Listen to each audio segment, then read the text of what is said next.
Normally vote इसलिए किया जाता है, मतलब ये अवेयरनेस का लेवल है हमारे मुल्क में कि जी वो हमारे फातिहा पे आ गया, वो हमने उसको शादी का कार्ड भेजा था, वो शादी पे आ गया। हमें पता है कि वो बहुत लुटेरा और करप्ट आदमी है और वो हर महीने पैसे खाने वाला है और पटवारियों से लेके पुलिस वालों से लेके हर किसी से जो है वो पैसे लेके खाता है। वो शादी में आएगा, हम 100 बंदा निकल के उसका इस्तेमाल करेंगे करप्ट आदमी का। सुना, what is the manifesto of PHP? वो थोड़ा लंबा हो जाएगा मेरे ख्याल से, वो लंबा अगर आप मिनिमाइज उसको मिनिमाइज करके यही कि हम यही चाहते हैं कि हम एजुकेट करें हमारी पूरी कौम को, बच्चियों को, बंदों को, कि वो कायदे आज़म ने यही कहा था कि give me good mothers and I will give you a good nation. तो जब तक औरतें जो है वो बहुत अच्छी तालीम याफ्ता नहीं होंगी तब तक ये कौम तरक्की नहीं कर पाएगी। बिस्मिल्लाहिर्रहमानिर्रहीम। अस्सलाम वालेकुम नाज़रीन, आपका मेज़बान अरसलान कियानी आपकी खिदमत में हाजिर है।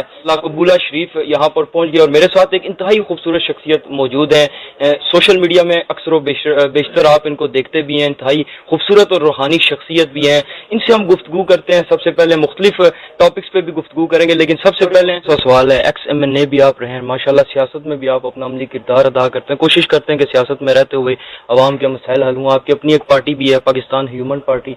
तो ये बताइएगा कि आजकल की जो सियासत है उसको किस निगाह से देखते हैं? बहैसियत कौम हमें क्या करना चाहिए? आज आप देख सकते हैं कि मुल्क बहरानों का शिकार है, करप्शन है, बदनवानी है, इकरा परवरी का शिकार है, हमारी नौजवान नस्ल बेरारवी का शिकार है। तो इस हवाले से आप क्या पब्लिक को मैसेज देना चाहते हैं थ्रू आप अपनी पार्टी के थ्रू क्या मैसेज देना चाहते हैं, क्या करना चाहिए आवाम को?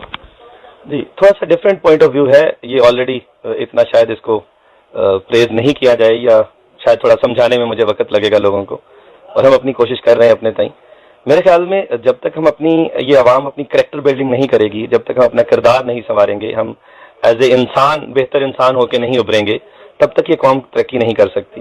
और जैसे अभी आप डिस्कशन के दौरान हजरत ने जो एक बहुत इंपॉर्टेंट पॉइंट का जिक्र किया कि हमारे मुख्तलिफ इलाकों में, मुख्तलिफ रूरल बेल्ट्स में लोगों को एजुकेट नहीं होने दिया जाता। एजुकेट क्योंकि जब वो हो जाएंगे तो उन्हें वोट डालने की और वोट से अपना सही रहनुमा चुनने की एक अवेयरनेस आ जाएगी। जो सबसे बड़ी बैड लक है हमारे मुल्क की कि यहाँ पे अभी तक लोगों को पता ही नहीं है कि वोट डालना किस लिए है और अल्टीमेटली इससे हमारी आने वाली जनरेशन का पर्पस क्या फुलफिल होता है, ये किस लिए है और इससे हम कैसे अपना मुस्तकबिल संवारते हैं। तो बहुत सारे लोग हमारे राइट लेफ्ट में, आपको पता है, करप्ट लोग जो हैं वो इलेक्ट हो जाते हैं, फिर करप्ट लोग गवर्नमेंट्स में आ जाते हैं। तो जब हमें ये पहचान हो जाएगी कि अल्टीमेटली जिस बंदे को हम वोट कर रहे हैं ये एक लुटेरा है और ये जाके मेरे बच्चों का और मेरे मुल्क का और हमारी गरीब आवाम का हक खाएगा, और आप कभी भी उसके लिए वोट ना करें। यहाँ पे नॉर्मली वोट इसलिए किया जाता है, मतलब ये अवेयरनेस का लेवल है हमारे मुल्क में कि जी वो हमारे फातिहा पे आ गया, वो हमने उसको शादी का कार्ड भेजा था, वो शादी पे आ गया। हमें पता है कि वो बहुत लुटेरा और करप्ट आदमी है और वो हर महीने पैसे खाने वाला है और पटवारियों से लेके पुलिस वालों से लेके हर किसी से जो है वो पैसे लेके खाता है। वो शादी में आएगा, हम 100 बंदा निकल के उसका इस्तेमाल करेंगे करप्ट आदमी का। तो जब तक हम करप्ट आदमियों को इसी तरह इज्जत देते रहेंगे तो हमारा मुल्क इसी ट्रैक पे चलता रहेगा जैसे अभी चल रहा है। हम अपने किरदार भी संवारेंगे और जब तक करप्शन से हम नफरत करनी नहीं शुरू करेंगे, लिटरली नफरत करनी नहीं शुरू करेंगे, तब तक ये मुल्क नहीं संवरेगा। तो हमारा 2 पॉइंट एजेंडा मैं उसको कहता होता हूँ कि एक, लोगों को एजुकेट करना और करप्शन एरेडिकेट करना। ये जब दोनों चीजें थोड़ी सी बेहतर तरीके से हो जाएंगी तभी ये मुल्क किसी ट्रैक पे जाएगा। सिर्फ जरदारी को या नवाज शरीफ को बुरा कहने से इमरान खान साहब ने मुल्क जितना संवारा है वो आपके सामने है। पिछले लास्ट क्वेश्चन है, what is the manifesto of PHP? वो थोड़ा लंबा हो जाएगा मेरे ख्याल से, वो लंबा। अगर आप मिनिमाइज उसको मिनिमाइज करके यही कि हम यही चाहते हैं कि हम एजुकेट करें हमारी पूरी कौम को, बच्चियों को, बंदों को, कि वो कायदे आज़म ने यही कहा था कि give me good mothers and I will give you a good nation.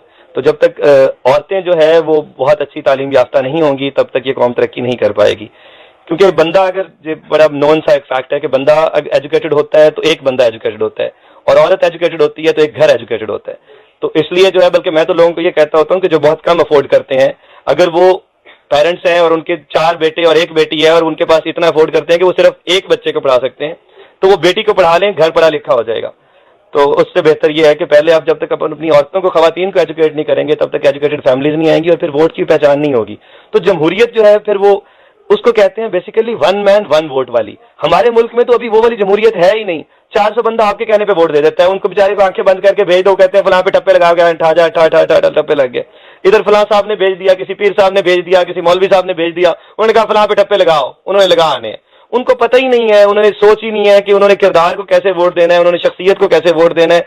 कुछ लोग इस तरह, जैसे मैं पहले अर्ज कर रहा था कि वो इस चीज पे वोट देंगे कि जी आप उनकी शादी ब्याह पे आ रहे हैं, कुछ लोग इस बात पे वोट देंगे और जी उसको कॉल करते हैं जी फौरन कॉल फौरन सुनता है, بھائی یہ کیا کام ہے؟ کال آپ اس کا کردار دیکھیں کہ اس نے 5 سال رویہ کیسا رکھا ہے، اس نے کام کس طرح کے کیے ہیں، اس کا 5 سال کا ریکارڈ کیا رہا ہے جب وہ آپ کا الیکٹڈ ممبر تھا تو یا الیکٹڈ گورنمنٹ تھی تو انہوں نے کیا سرو کیسے کیا ہے. اب جیسے خان صاحب تشریف لے آئے تو خان صاحب سے لوگوں کو بڑی ایکسپیکٹیشنز ہو گئیں. اوور نائٹ کچھ چینج ہونے والا تھا نہیں. خان صاحب نے 3 مہینوں کے وعدے کر دیے کہ 3 مہینے میں یہ کر دوں گا، 100 دن میں یہ ہو جائے گا، 200 دن. ایسا نہیں ہونا تھا. آئی آلریڈی نیو کہ یہ ایسے پاسبل ہی نہیں ہے، ایسے ہو ہی نہیں سکتا. تو انہوں نے جو چھوٹے چھوٹے وعدے کیے ہوئے تھے جن کی تکمیل ناممکن تھی، اور پھر اسی طرح لوگوں نے ایکسپیکٹیشنز ان سے بڑھا لی. ٹھیک ہے، وہ میں بھی ان کو ایک ایماندار آدمی سمجھتا ہوں، اور جو کسی کی اچھی بات ہو وہ تعریف کرنی چاہیے. ان کی ذات کو میں بھی ایک ایماندار آدمی سمجھتا ہوں، آلدو مجھے ان سے کوئی لینا دینا نہیں ہے، اللہ ان کو خوش رکھے. لیکن ان کی سے جب اتنی زیادہ امیدیں لگ گئیں تو یہ 70 سال کا کیا ہوا ایک خراب کام ہے، اس کو ٹھیک ہونے میں تو ٹائم لگتا ہے. اور پھر وہ ٹھیک ہونے کا طریقہ کار ان کو بھی ایک ٹائم دینا چاہیے. 5 سال بعد دیکھیں، 10 سال بعد دیکھیں کہ انہوں نے کیا ڈیلیور کیا ہے، وہ کیا کر پائے کیا نہیں کر پائے. اور جو نہ ڈیلیور کرے اس کو آؤٹ کریں. شخصیات سے محبت کرنا چھوڑیں پولیٹیکلی.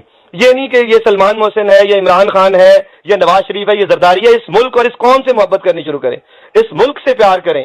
یہ جو لوگ کہتے ہیں نواز شریف زندہ باد، زرداری صاحب زندہ باد، جب تک یہ چلتا رہے گا تب تک یہ ملک ترقی نہیں کر پائے گا. جب تک یہ نیشن سے پیار نہیں ہوگا، اس کے آنے والے بچوں سے پیار نہیں ہوگا، اس ملک کی دیواروں سے، اس کی سڑکوں سے، اس کے زمینوں سے پیار کریں تو ہی یہ قوم ترقی کر پائے گی. اور پھر ایجوکیشن اور کرپشن. تو یہ اس طرح کا ایک وہ باقی پھر مینیفیسٹو اگر آپ کو بتائیں گے تو بہت لمبا ہو جائے گا. بہت شکریہ جی. سید سلمان محسن گیلانی صاحب انتہائی خوبصورت شخصیت تھی.